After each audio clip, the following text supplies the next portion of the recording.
In the early years of World War II, North Africa became a battlefield unlike any other, a vast expanse of golden dunes, scorching heat, and endless horizons. And at the center of this brutal desert war stood one man, Field Marshal Erwin Rommel, the commander of the German Afrika Korps, known as the Desert Fox.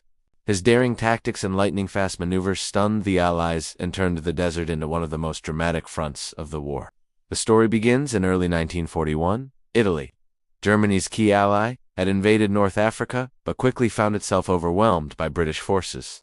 Hitler needed to protect his southern flank, and so he sent Rommel. With a small but highly mobile force, Rommel arrived and immediately launched a bold counterattack. His strategy was simple: move fast, strike hard, and never let the enemy recover.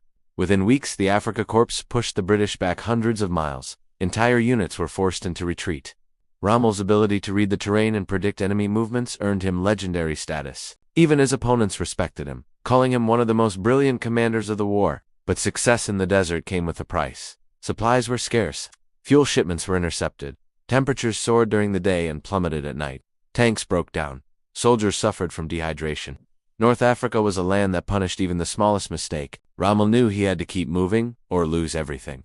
By mid-1942, the Desert War reached a critical point, the First Battle of El Alamein. Here, the British, under new leadership, managed to hold their ground. Rommel pushed hard, but supply shortages slowed the Afrika Korps. Ammunition dwindled. Fuel ran dangerously low. For the first time, the Desert Fox was being outmaneuvered. Then came the turning point, the Second Battle of El Alamein. British commander Bernard Montgomery launched a massive, well-supplied offensive. Thousands of Allied tanks and troops advanced, overwhelming Rommel's exhausted forces.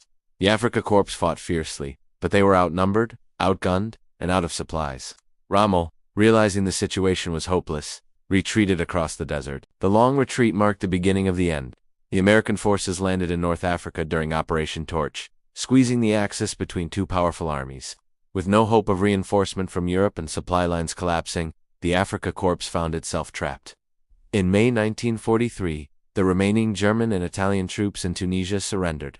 The Desert War was over. The rise and fall of the Afrika Korps is a story of daring brilliance, harsh environments, and the inevitable consequences of a war stretched too far. Rommel's strategies still influence military leaders today.